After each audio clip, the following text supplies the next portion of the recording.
All right, I want to welcome everyone to our Power Hour on Going Hybrid. My name is Trish Blackwolder, and I am a co-founder of Showtime Toastmasters. I helped Showtime launch their Showtime Online series 3 years ago. We didn't have a good plan for that launch, and that almost cost us our club charter, which I'll be telling you a little bit more about later. But we did go back to the drawing board and successfully relaunched hybrid meeting approach to our club that did meet world headquarter requirements, and we started that in 2018. When COVID hit in 2020, the transition to online meetings was an easy step for us, and at the district's request, we hosted a workshop to help D3 clubs that were meeting in person make the transition to online. Drew Jensen was your presenter for that workshop, and that presentation will be on the resource list when we get to the end if you'd like to go watch it. Last August, Toastmasters International announced the opportunity for clubs who wanted to choose not to go back to in-person meetings. Showtime immediately voted to revise our charter to be a 100% virtual club and an open club. We went from advanced to open status. We are committed to continuing to offer our experience and best practices with through both our club's meeting approach and the workshops like this one. We do invite all of you to come see our unique learning environment. Visit us at showtime.toastmastersclubs.org for more information. Now, I have two folks that I'm going to rely on to help monitor, I can't talk tonight, monitor the chat window in case there are comments or questions. I'm going to ask Marilyn Bennett and Bobby O'Connell, because they're so good at doing that, to keep an eye out. They also know how to interrupt me really well. So if I'm not catching on to something going on in the chat, please make sure to call it out for me. You got it. Thank you. Are there any hot topics that anybody wants to make sure we cover in this Power Hour session? If so, please put those into the chat window so that Marilyn and Bobby can see them. And then I'll do my best to make sure that we cover them.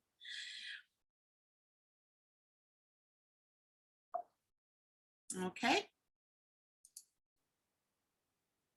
All right, we're here to talk about hybrid meetings, and I'm assuming that you're all here because your club is thinking about going hybrid.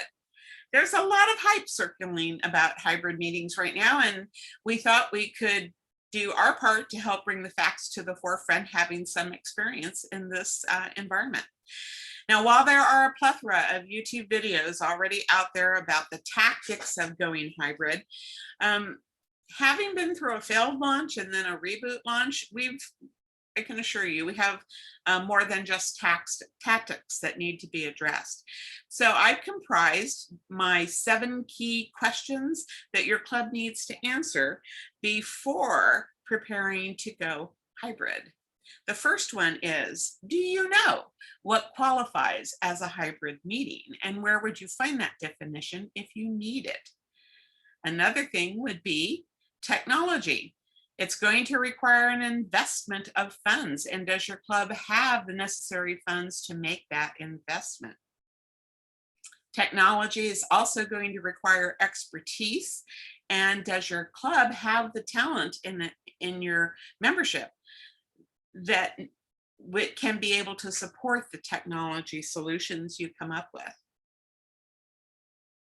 Does your club have the long-term commitment to sustain a hybrid environment? As I mentioned earlier, Showtime went hybrid long before hybrid clubs were even a topic. But there were 3 of us that were the primary deliverers of the technology and the tactical solution. And after a year, it got draining to keep up that pace, to haul the equipment into the meeting every meeting and then break it down and haul it back home again, only to turn right around and bring it right back again and have to set it all up again. That can become quite wearing if the entire club doesn't get on board with helping support the technology solution. Do you have sufficient internet access available with sufficient bandwidth to support the number of members that will be connecting, or the devices that will be connecting during the course of your hybrid meeting? This is often overlooked. You think that just because your location provides Wi-Fi access, that it's going to support everything that you want to do. But when you think about Zoom sessions with speakers sharing content, possibly streaming video content from the internet as part of their presentation, the bandwidth can get sucked up pretty quickly. So you need to not just confirm that you have Wi-Fi access in your location, but that you have sufficient Wi-Fi access to support the number of users and the types of streaming that you'll be doing. Has your club reached an agreement on how you will accept members from outside your local area?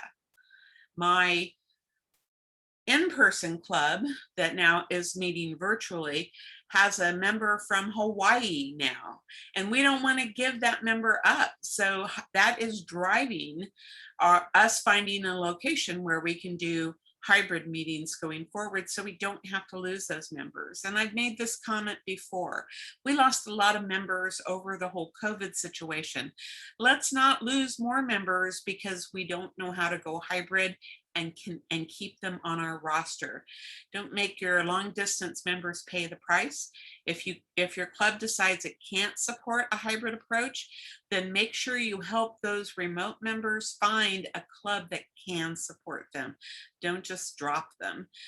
Let's do the right thing by those members and help support them keeping their membership in Toastmasters. Okay, and lastly, do you have a launch plan ready? We talked a lot about going hybrid. We thought we had a good plan, but we didn't really have a checklist or a detailed plan of what we were going to do. And we learned hard lessons really quick. So when we relaunched, we did it a whole lot better. And I am going to encourage you to make sure you have a launch plan using some of the tools I'll tell you about tonight. So let me pause there and see if there are any other hot topics that everybody wants to make sure we cover. There are several that were posted in the chat. Do you want me to list them, or? You'll need to read them because I no longer have access to the chat. Okay, so John was asking about static versus mobile cameras. Mm-hmm. And Zeus wanted to know about techniques for making sure the speaker is heard. Do you use a mic that's attached to a computer with a long cord? Julia wanted to know about the minimal required equipment and approximate cost, and then how to ensure those that are online are included. And Kathy had the same question, how to keep the online participants involved in the meeting. Excellent questions. And I can tell you that I had most of those on the list for my content tonight, so we will be getting to that. The static versus mobile cameras, I'll squeeze in when we get to the technical solution piece. Thank you for those questions. Are there any other comments that I should be aware of at this point before we dive in? That's it for now. That's it for now? All right, excellent. Let's continue then. Where do you find the definition for what constitutes a hybrid meeting? Well, that happens to be in the Toastmasters governing documents. Policy 2.0, under Section 2, Club Minimum Requirements, C3 defines a hybrid environment as a combination of in-person and online. And while that may seem an obvious type answer, it's nice that they spell it out. When Showtime first launched, we launched with one remote meeting and one in-person meeting. And we thought that was hybrid. We were having our in-person meetings, and then we were supplementing those with online meetings. And that almost cost us our club charter because that was not the definition of hybrid. So make sure that you understand it is one meeting where you will have people participating both in person and online. Okay. Also, Protocol 2.0. Number 3, online attendance at club meetings, Section A, items 2 and 3.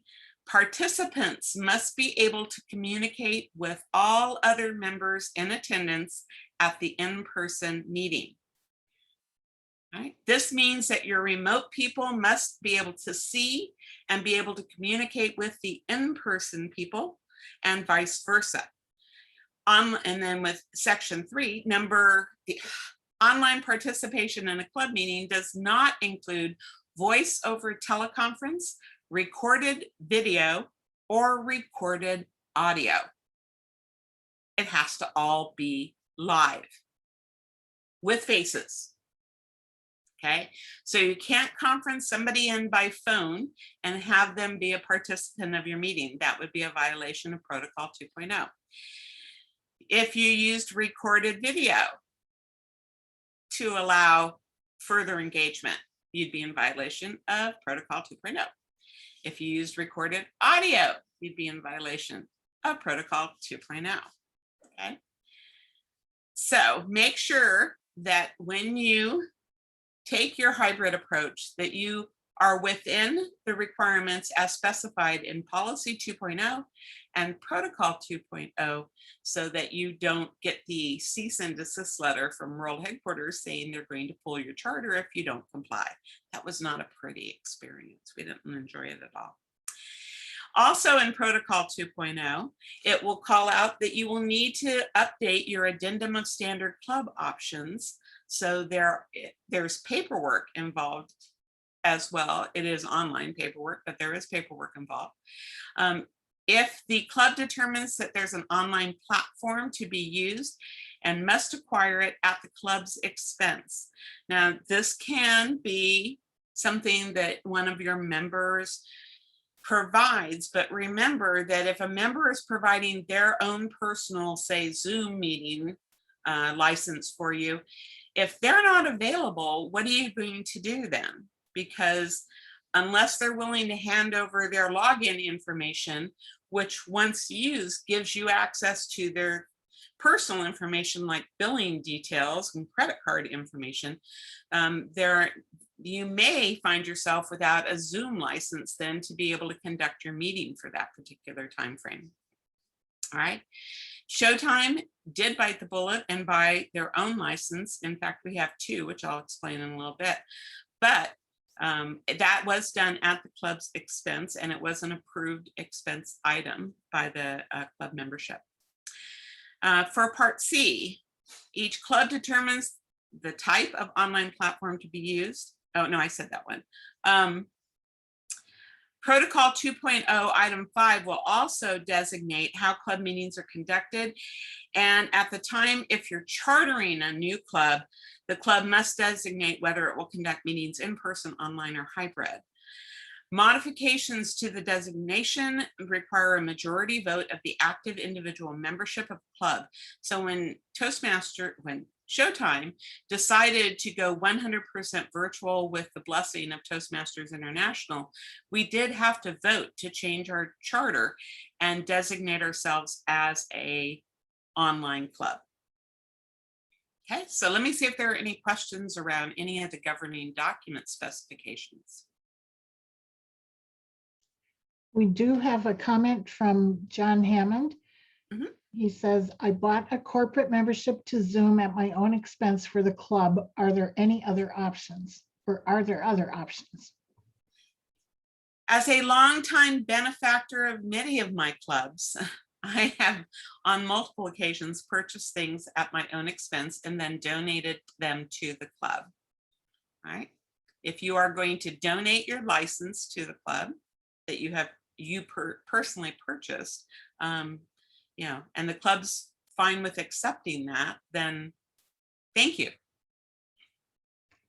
Okay, and there's a comment or a question. Is it possible to alternate between online and in-person meetings? Well, that's what we did initially. We alternated between in-person and online meetings, and we were told that was not acceptable, and that was big part of what initiated the cease and desist letter. So I'm going to tell you from our experience, it would not be the right solution. And there's another question. Does it mean all club members have to sign an addendum for membership? That's from, Sign an addendum like a video release. that's from John Hammond, if you want to unmute and clarify. You indicated that there's an addendum that needs to be signed, and I don't know who signs the addendum. Oh, the addendum is your club bylaws. Okay. They used to be called bylaws. Now they're the addendum of standard club options. So you go online into Club Central and you re-answer the questions with the changes, but your club does have to vote in agreement to make those changes before you go online and make them. Oh, okay. Okay. Yep. And Trish, there's one other thing. There might be some confusion as to why World Headquarters was looking at pulling our charter. Just so that we can clarify that it was the conditions of hybrid meetings were already established quite in advance of our taking those actions. Mm-hmm. So we were actually violating something that was in place. They didn't change the rules just because they caught us. Yeah. And Mark Salcido, did that answer your comment? You said talk about more about the cease and desist. Mm-hmm. It kind of did. I wonder if that was more relaxed since COVID and all the clubs had to do online meetings. No, or this if was that's this was pre-COVID. Remember that Toastmasters at one time took quite a strong stance that they would not do online meetings. Right. They wanted meetings to be in person. And there was some experimenting going on at Toastmasters, with Toastmasters permission to test how effective online meetings could be. We took the opportunity to go venture into that online meeting space ourselves, thinking that we could try it out and see how it would work. And we found when we wanted to, one of our officers quite innocently sent an email to World Headquarters saying we wanted to change our status to an online meeting. And when they explained how we were doing our meetings, and they were talking about, well, we do in-person meetings and then we do online meetings and then we do in-person and then we do online. That was where they said, no, you can't do that, because at your in-person meetings, you're excluding your remote members, and at the online meetings, you may be excluding some in-person members who don't want to use Zoom. And that was some of the impetus behind the cease and desist then. Okay, does that help, Mark? It does. Thank you. And Trish, as I recall, wasn't there something also that if you're going to have a hybrid meeting, you had to have 50% of the people attending the meeting had to be in person? Is that still in place? I don't believe that is still in place based on what the governing documents are saying now, but you are correct. We were given a percentage at that time, but that was 3 years ago. Okay, so one more question here from PJ. So you had mentioned about voice only teleconferencing means that members are not allowed to call in without video. Is that correct? Yes, look at Protocol 2.0 3A3. Online participation in a club meeting does not include voice only teleconferencing, recorded video, or recorded audio. And then John wants to confirm minimum 50% in person, correct? Or is that no longer in place? That is no longer detailed in the governing documents. We'd have to go back to World Headquarters and ask if that's still in play. If it's not in the governing documents, my experience would say it's no longer in play. That's what we have for now, I believe. Okay. All right.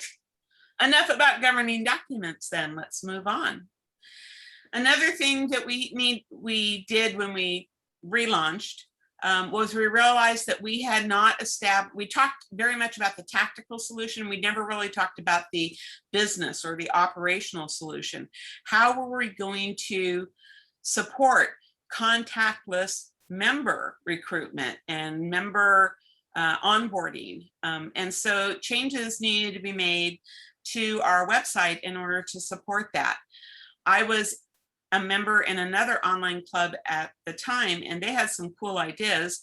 I brought those back to the club. We expanded on them a bit and eventually implemented what you're seeing now. This is straight off of our current club website. You're welcome to go poke around on it, but you'll see that in our main menu, if I'm a guest, okay, and I'm visiting our club website, you'll see I have there are specific pages for what do I need to do to attend a meeting, where can I find the meeting agenda, how can I join the club, and then we talk a little bit about our advanced legacy approach as well. But these are first and foremost right at the front, right at the top in the menu navigation, so that non-members can find the information that they need. So if you say you went to attend a meeting, like before at an in-person meeting, well, you meet at this location, at this date, this time, this address, and people show up. It's in essence the same thing here. We need to provide remote folks the opportunity to attend a meeting. And in order to attend a meeting, Showtime made the decision that we would ask people to register to attend a meeting to try to avoid Zoom bombing, which was quite prevalent at the time. So the middle page there tells you a little bit about how to, that to be a guest, you need to register for our meetings in advance using the registration links that we've provided below. And because we meet on the second Monday and the fourth Monday, there are actually 2 meeting series, one for the second Monday series and one for the fourth Monday series. So you register for one or both, and you can register for as many of the meetings in the series as you would like. Once you register, you will get your confirmation, which gives you your own personal Zoom link then to get into the meeting, and you'll land in the waiting room and be admitted to the meeting. Okay. Another thing then was, okay, we have a guest, they register, they show up, they like what they see, they decide they want to join. By now, COVID has hit and it's all contactless. So how do you process a membership application and payment when you're never going to have a piece of paper moving from person to person or a check being accepted? Well, Showtime already was using PayPal to take credit card payments, and we just expanded that to be able to take new member dues. So there's a Join Our Club page that walks you through exactly step by step what you're going to need to do. We ask for you to send us some personal information, and then we send you a partially completed application that the prospect completes and signs and post. Now, we have a Gmail account. We use the Gmail storage area, the file area. I just lost the name of it. But we set up a folder, a secure folder, and we send a link to the prospective member where they can deposit the membership application when it's completed. And they know that they are the only one that has the link. The club picks it up once it's in the folder, and then the prospect returns back to this page to select the payment based on the start month of their membership. They process it through PayPal on their own, entering their own credit card information. So what we have done on the back end then is we pick up a completed app and we sign it from the officer perspective, and we check PayPal for the membership payment. And once we know we have the membership payment in PayPal, we can take it and go online and process the member application. Further down on this page, it talks about the emails that they're going to get to confirm things are moving forward and how they're going to get their orientation and induction, their orientation scheduled as part of being a new member and part of the onboarding. So I encourage you to go out and check the details in the Join Our Club page. I shared this with one of the very first members that we recruited, And I asked them for feedback. How was the process? Was it overwhelming? Was it too complicated? And their response back was, this was really simple. I knew exactly what was coming. I knew exactly what I needed to do. And this was very easy for me. And I went, okay, good, because that's what we were going for. And it's worked very smoothly for us ever since. Okay, Trish. Yes. So we had a couple of comments here. First, I put the link to Showtime's website in the chat. Thank you. So if people wanted to go and look at these pages and see, read them in more detail. And then John is asking about fees from PayPal to process payments. Mm-hmm. Thank you, John. When we first started with PayPal, we did ask members to absorb the additional fee for credit card processing. We now have enough revenue generation from our club dues, and when we used to charge for in-person workshops to help offset the cost of the room and so forth, that the club as a whole voted to stop charging the surcharge and just absorb it by the club's funds. So after almost a year of being able to see what the actual costs, the fees were totaling for us, we decided it was not significant enough to consider making it an issue. We just absorbed it as a club. PayPal also changed their policy to where if you are insisting that the customer pay the fee, that they frown on that, and they changed their policy to say that they could take action against the account owner then for trying to offset the credit card fees to the customer. So it was just a good move for us all the way around to just say, we weren't going to worry about it anymore. We were just going to absorb it.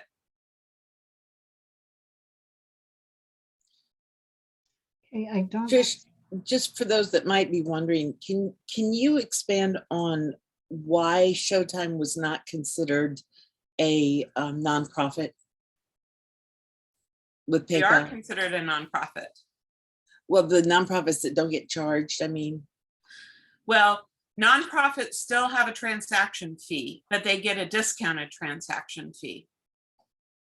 Okay. Yeah, it's not fee-free because we're a nonprofit. It's just a discounted transaction fee.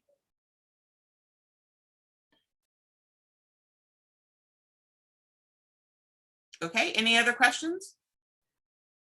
I don't see any others. Okay, we'll move on. We can always come back. All right, so let's start talking more about some of the tactical issues then to be addressed. Hybrid meetings are not just setting up a webcam and scheduling a Zoom session. As I hope you're starting to understand, there's more behind it than just that. We talked a little bit about having a strong internet connection earlier, and that is critical to being able to support the technology that you're bringing in for the hybrid session. But think about other things too, like power cords. We used to bring in like 3 different power cords because of the room configuration, and depending on how many things we were plugging in would make the decision on which ones that we used. So I'm going to talk a little bit more about some of the best practices that we came up with. Cameras, HDMI monitors that might be available in the room. We had a TV that was available to us in our room, but unfortunately we couldn't connect to it. So that meant we had to bring in a separate monitor, and we still had to run extra cables and an additional device then to connect to the monitor. So those were, again, things that we hadn't added up that we found out we needed. Audio conflicts will make or break the success of your hybrid meeting. If you are constantly getting microphone feedback, because of having too many devices on that are unmuted. You have to be able to solve for those issues. So feedback prevention also moves up to the top of the list of something that you have to address. And then you have to decide on a virtual conferencing platform. Zoom is the most common one that we hear about, but there are certainly plenty of them out there to choose. There's Save on Conferences, there's WebEx, there's probably there's Microsoft Teams, there's all kinds of ones that you can choose from. When Drew did his presentation, he did some comparisons of the different platforms, and these days you can find lots of comparison metrics from the varying platforms. So do your homework and do your research and determine which platform you think is going to be the best for your group. You'll probably need to consider adding some additional meeting roles and responsibilities to your functionary list. Showtime lives by its Zoom Master. The Zoom Master is responsible for opening the Zoom account and getting the meeting started. We also have the Zoom Master, or the co-host, which is a Zoom Master in training now in Showtime, where our members who want to become Zoom Masters can get a chance to not have to take the training wheels off the bike, right from the get-go. That being a co-host helps them learn how to manage the various tasks, the multitasking that they'll be doing during the course of the meeting. They often serve as a chat moderator or a timer or a ballot counter. Again, if you're using the ballot feature or the voting feature inside a Zoom session, then that is a skill that has to be taught, or a skill that has to be learned. The things that you see with the green arrows on the right-hand side of the screen are mostly the technology things. I just wanted to call them out a little bit more. So projector screens, televisions, what are you going to have to choose? Are you going to use phones, tables, laptops, webcams? How many are you going to need? We talked, I had a question about the microphones, which I'll talk about then in just on the next page. And the internet connection, you need to go into your location, physical location, and test your configurations to make sure everything works. For the Leaders Plus Club, before we went virtual, we did 2 dry run meetings where we just asked for volunteers from the membership to come in. And we tested how our agenda would work and how the Zoom Master, was going to handle the technical side of the meeting, and how do you transition things? The timer question that I think Robin was asking about earlier, or how do you just use the timing devices? How are you going to do an awe counter? How are you going to do, all the varieties of functions that are going to be going on during the course of the meeting?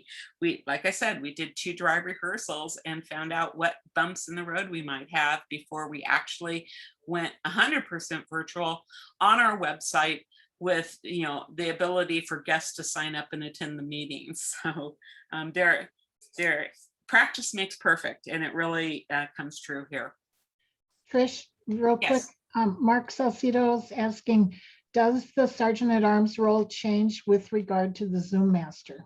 It could, but that would be a group decision for how your meeting wants to do it.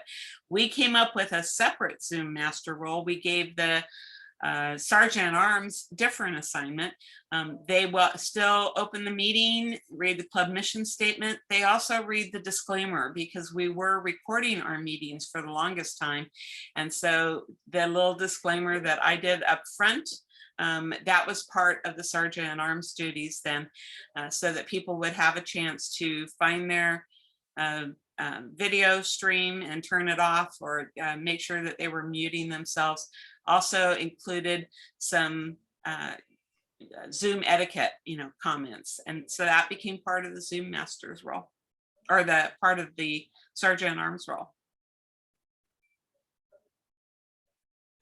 Okay. Another question from John, is the Zoom Master an officer role, meaning it doesn't change very often? No. It started out with the 3 of us that were the technology people being the primary Zoom Masters, but now using the co-host role, we're growing Zoom Masters in Showtime now. So that gives all of us a break. We don't have to be the Zoom master at every meeting. In fact, I was very relieved that we had some new upcoming Zoom masters in my club meetings, because when I had to be gone for 5 weeks and couldn't be there to be the Zoom master every week. Okay, there's a plethora of YouTube videos out there now talking about the technology, the tactical parts of setting up for a hybrid meeting. Each one has its own nuances on how best to prepare. A lot of them will provide you a checklist on the technology or the equipment that they're recommending. Some of those checklists include quite expensive equipment that I think would be out of reach for most clubs, but maybe not for all clubs. But you can find them, or you can use this basic checklist that comes directly from Toastmasters International. In the resource page, again, at the end, you'll have a link for this particular one. And I think that it does a good job of balancing both the tactical considerations as well as the operational considerations that need to be accommodated for a hybrid meeting. All right, so what's the price tag? Okay, I'm leaving the list over on the left-hand side in case you still wanted to take some notes about that. But here's basically what I went back through history and traced in terms of what I think we spent. We ended up settling on a 6-outlet surge protector with an 8-foot power cord that would reach most of the room configurations in terms of where we needed the equipment. I'm going to say you probably want to have at least a couple of those in your basket, because you never know when one of them might go out, and you'll want to have a replacement one right on hand. An adjustable tripod to attach cameras to, if you're going to attach cameras separately from using an in-laptop, a built-in camera on an electronic device. So you can find I have a really nice adjustable tripod that I got for 20 bucks, and it's stable, it's steady, it goes very short to very tall, and I love it. I would recommend, buying these all the time.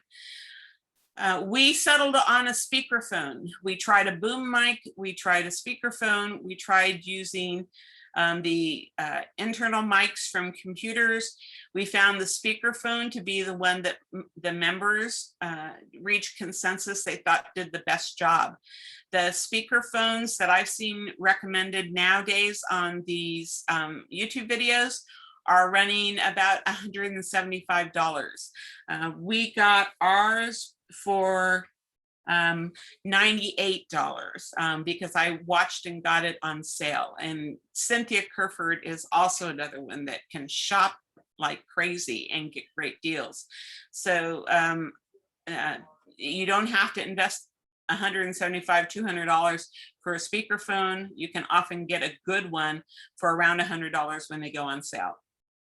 You'll need at least one external camera, and we'll talk about that just a little bit again when we go to the diagrams. But an external camera like a Logitech that can set on top of a display or attached to a tripod so that it can be raised or lowered or moved anywhere in the room. You'll find that those will run you around $100 for an adequate one. You could spend a whole lot more, but again, look for something that that is reasonably priced for what your club can afford. And then the laptop with a camera. I'm going to recommend that you go looking for refurbished laptops. They have been rebuilt and should meet most of the standards then for a new laptop. I bought a refurbished Mac AirPad that I haul all around Arizona when I was doing presentations for Pathways for 2 years. And I just continued to use that one then for the club.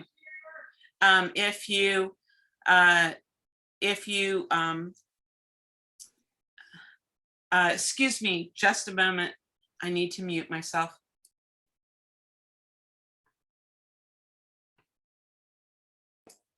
Okay, so so if you have members that are willing to loan devices to you, that's great. But again, if that member leaves the club or if they have to be gone for an extended period of time, you may not have that equipment. This refurbished laptop that I have, I don't mind handing off to someone, don't mind giving them the login information for it, and I'll just get it back when I get back in town. I don't keep any personal information, any account information or anything like that on it. So it's set up to be handled by other people besides me. The Zoom Pro account, which is what you'll want to invest in, it will give you more seats, more time for your sessions, and it's well worth $150 a year, which comes out to what? I don't do math fast in my head anymore. Less than, a little more than $10, $10 to $11 a month. That's a reasonable cost for a Zoom license then for the club to be able to absorb. And if you add all that up, just that part alone would run you about $960 with the plus the 150-year renewal on the Zoom license. Okay. Trish, we have a Yes. couple of questions. So from Robin, which speakerphone do you use? The one that I purchased was a Jabra Speak 410 UC for PC. It was designed for a small to medium sized classroom, and I got it for $98. And actually, I saw it on sale when I was looking yesterday for $98. I think I got it ours for like $79 3 years ago, but that is the one that we settled on. The things that you're looking for in a speakerphone would to make sure that it has omnidirectional sound pickup. You don't want one that's just forward facing, for example, so that you get the entire room.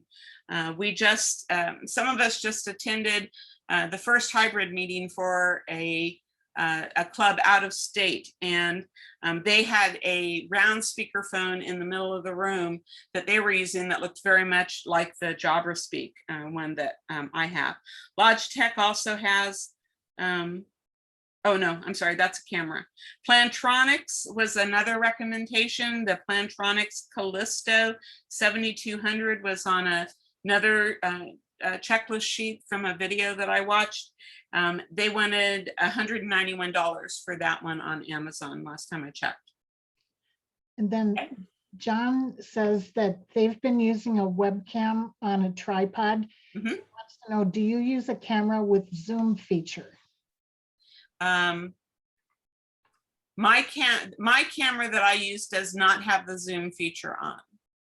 It's a little wider screen, but it is not a fancy camera with a lot of personalized settings on it. I wanted one that was plug and play that I didn't have to mess with or try to focus or try to adjust all the time. So mine's a fairly simple one, and it works well.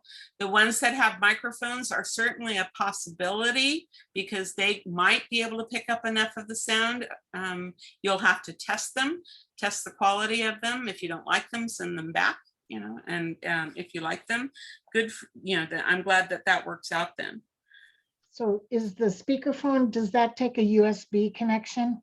Mine does. Mine runs off a USB connection. Yes. Okay. Okay. The boom mic, I believe that Cynthia used to bring, also ran off a USB connection, if I remember correctly. Okay.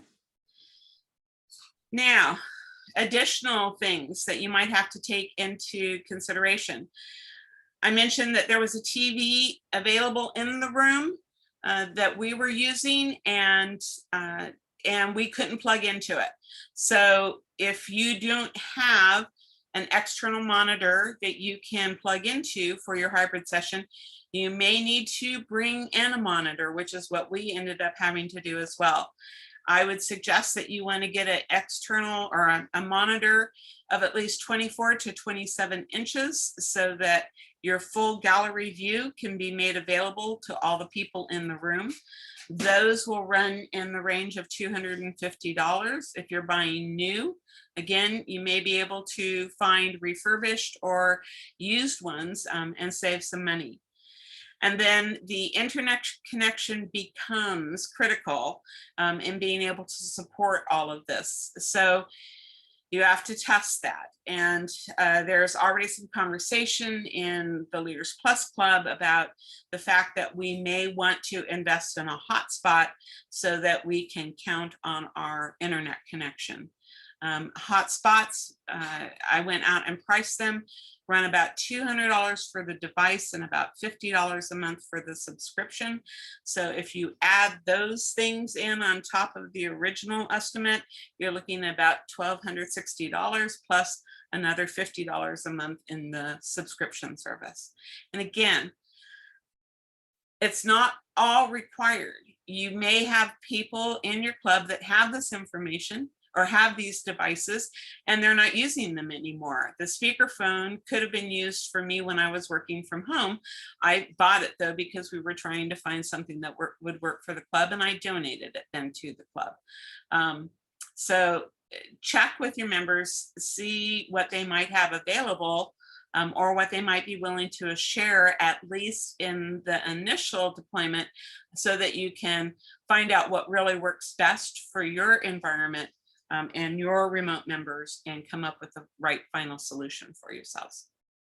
Okay. Now, there was a question about static versus mobile cameras. If you're talking about cameras on mobile devices, okay, versus a camera hanging on the top of a display or on a tripod stand, I want to clarify the question. That was from John Hammond. If you could unmute, John.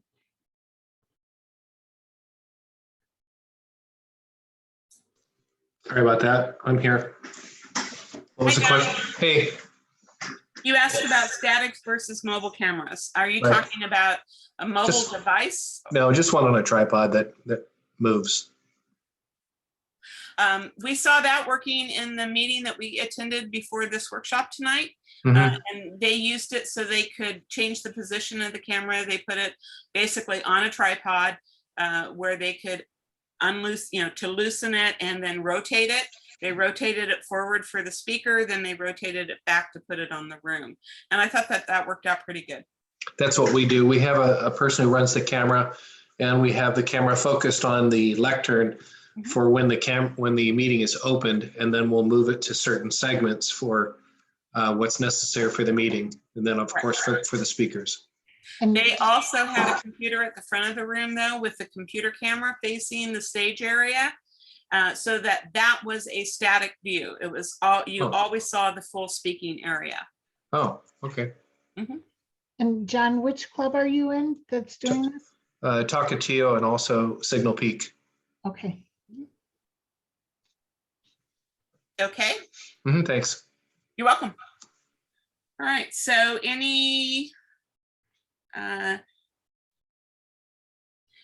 we also tried a wireless mic setup, much like what you've seen at conferences here in District 3 in the past, where it clips onto a belt and then it clips onto the collar. And then it feeds wirelessly to the computer that's responsible for the sound. And it worked out pretty well. It was just going through, having to wire up a speaker every time that they were going to, every time you change speakers. But we tried it. We also had one that was a headset that went over the ears and behind the back of the head with a boom mic on the front to try that as well. Thinking it might be a little easier to get on and off quickly. That wasn't as popular, but it still functioned just fine. It worked. It was successful in terms of how it worked. Okay, Julia's asking, do you have to mic the speakers or does the speakerphone pick them up? We found that the speakerphone worked more than adequately for the room size that we were in, and we just went then with the straight speakerphone. but we did try all the other options. And, Okay. okay, how big was the room that we did the speakerphone with? We were at the Pyle Center in one of their classrooms, if anybody's familiar with the Pyle Center classrooms. So it was pretty much a standard room size. Warren, you might be better at giving square footage estimates. If I had to guess, I'd say it was, I'm going to say, I think 30 by 30. Okay. That'd be my guess. All right. Thank you, Warren. All right. So what does this look like?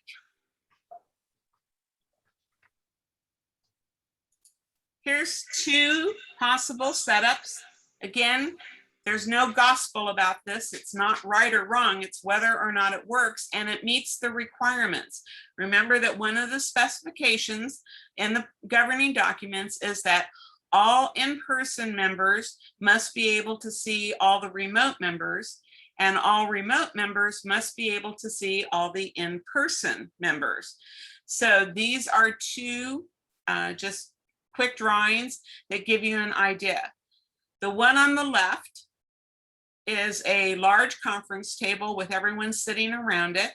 There would be a laptop on top of the lectern with the laptop's camera facing the speaking area so that the speaker becomes in full focus when they're at the front of the room.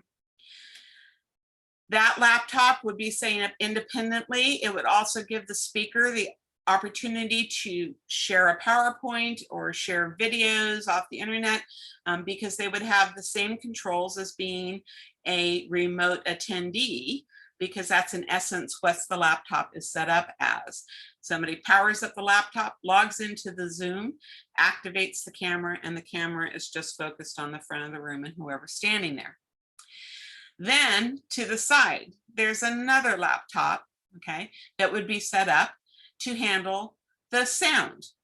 And this laptop would control the monitor and the additional camera that would be set on top or clipped on top of the monitor, and the speakerphone that would go out to the center of the room.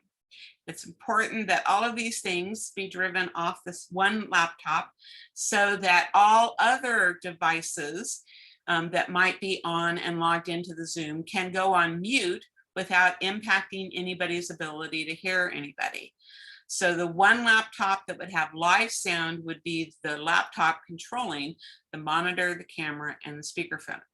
Now, what this allows or gives you then is the monitor on the table gives everyone around the table in person to be able to see the remote participants that are in the gallery view of the Zoom.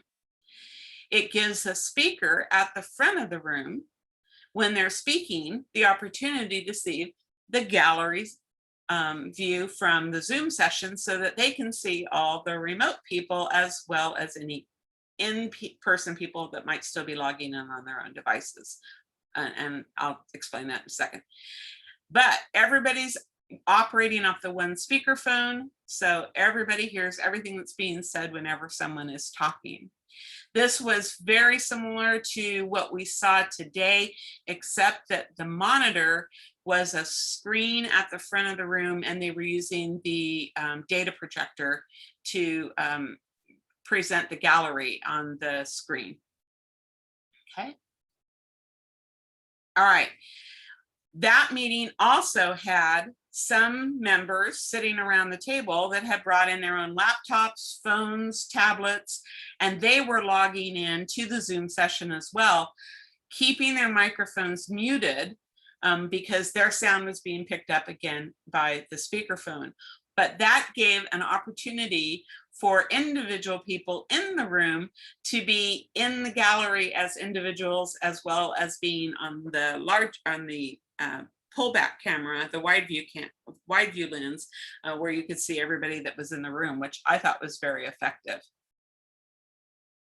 Okay, any questions about the conference table setup? I don't see any questions in the chat right now, Okay. but I'm curious, what are the pink chairs? Pink chairs are usually out of frame. You have to be careful about anybody sitting there and whether or not they could be seen. Because the camera is sitting on top of the monitor, those two seats that would be behind the monitor would not be visible. So people should not be sitting there because they won't be visible to the remote attendees. And They're the hot seats. so there's a question, where is the speaking area on the diagram on the right? Okay, I'll talk about the diagram on the right. Let's answer any more questions about the diagram on the left. I don't see any other questions. Okay, all right, then let's move over to the, the diagram on the right then.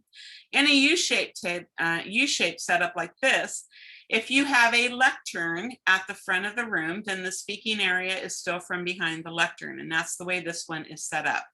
Again, you'd have a laptop on top of the lectern that the speaker could use then for making any shares that they want to share with everyone through the Zoom session or videos or anything like that. The monitor would still be in front of the lectern, then you would probably have to have a small table to set that on. But instead of putting a camera on this monitor, you have a little different setup with the cameras. To see the front of the room, you set up a laptop in the back of the room and turn the camera on that laptop towards the front of the room then, and that way you see the entire front of the room. That would also be the sound camera that would drive the speakerphone. All other devices would have to be muted.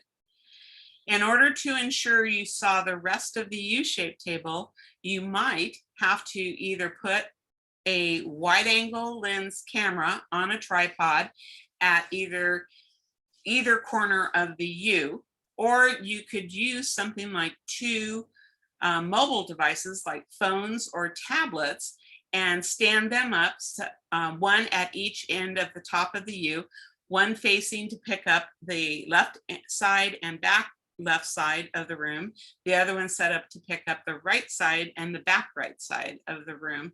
And that way, each of those devices is coming in as another participant to the Zoom, and that makes all of their camera, the scope of what there is in view by their camera, part of the gallery on the Zoom session. Question. Okay. Question from Robin, where does the Zoom master sit? The Zoom master, in my opinion, would be the one, would be at the back of the room.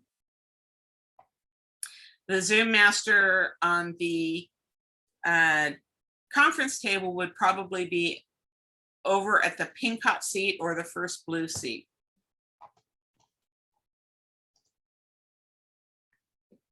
Okay, I don't see any other questions, and I just want to note that we're right at 7:30, Trish. Yes, thank you.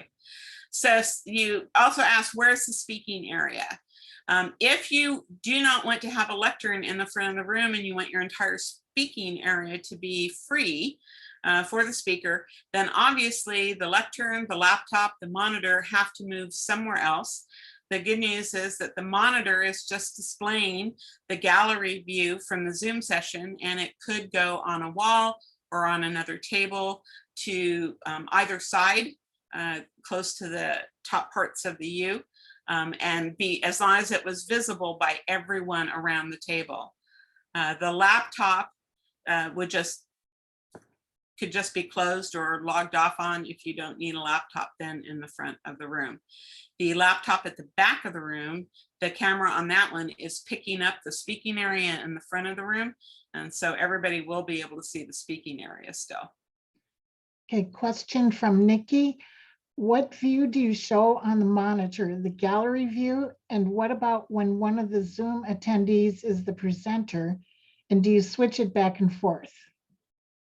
Well, Zoom does the switching for you. If you set to gallery view, but if you set to speaker view, then you will only see the active speaker. If you set to gallery view, you will see everyone. And it won't switch to active speaker unless you want to switch to active speaker. If you pin someone, then pin is like active speaker. It takes over, except it doesn't change. It's always who you pinned.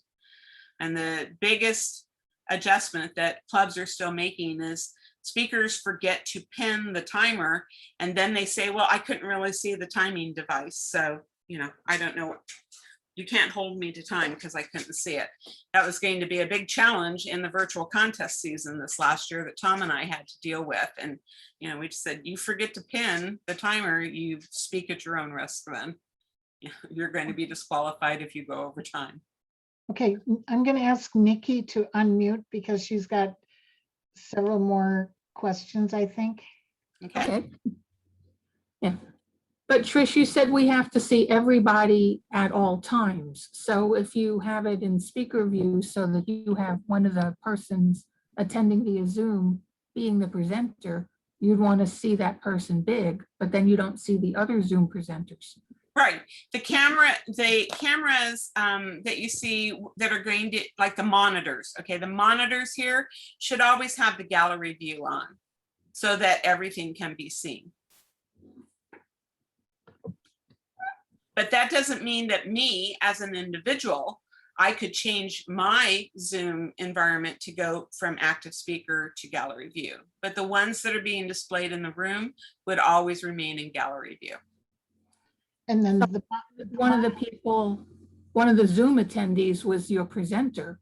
You're still going to just see them in a small box thing. Yes, you will see them in a small box. Okay. and the monitor is visible by all the people in the room, correct? Correct. Okay. Okay, I don't see any other questions.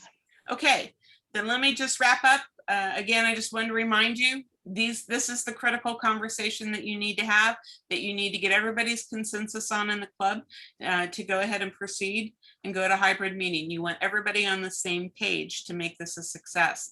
And I mentioned that there would be a resource sheet.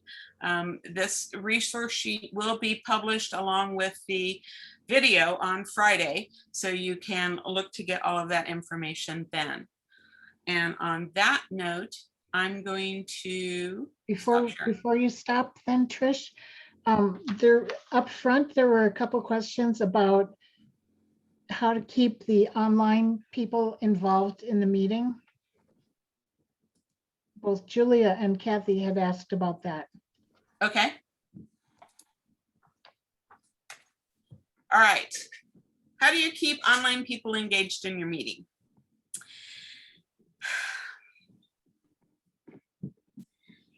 Etiquette will be part of that, okay? Because having to unmute yourself, maybe change to active viewer screen. When I'm an evaluator, I generally change to the active speaker view so that I can really see the speaker up close and I don't worry about seeing the gallery.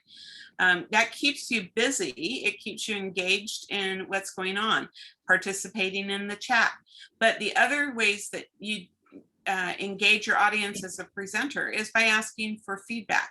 I've stopped several times during the meeting. I've had Marilyn and Bobby watching what I can no longer see when I'm sharing my presentation to make sure that questions can be answered, that we can stop and clarify things when we need to. So I'm encouraging all of you to pay attention and participate. When you have a question, raise your hand, jot it in the chat, and then stop me. They know to stop me so that I can make sure that we have that discussion around it. So that's one way.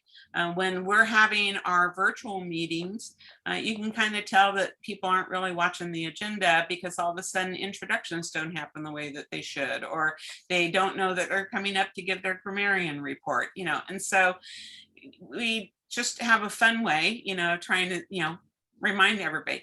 Point of order, it's written on the agenda for you. Okay, guys, let's get back into it again, but you do have to pay attention. When I'm the Zoom master, I'm generally moderating the list of participants. I'm seeing who's muted, who's not muted, who maybe turned off their video stream or turned back on their video stream.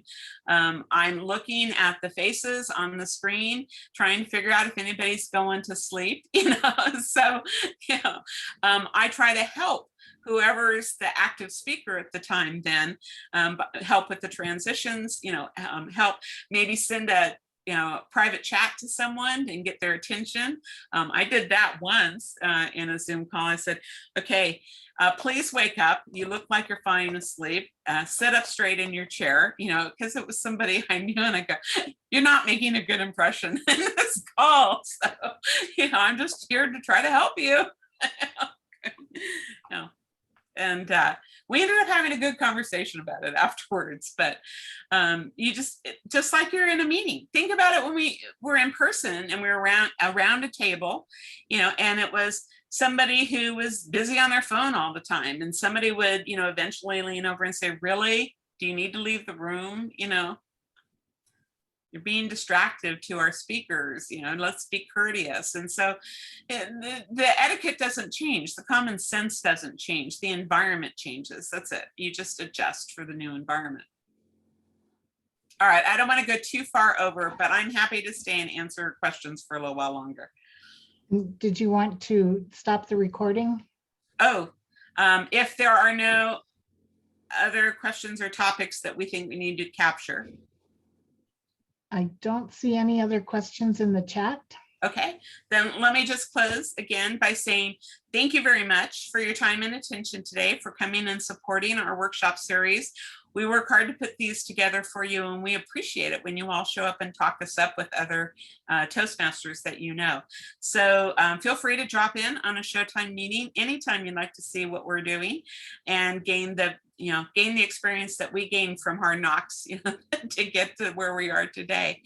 And remember, the video and the handout material will all be posted to the YouTube channel on Friday morning, so you can look for it then. All right, I'm going to stop the recording now and say thank you.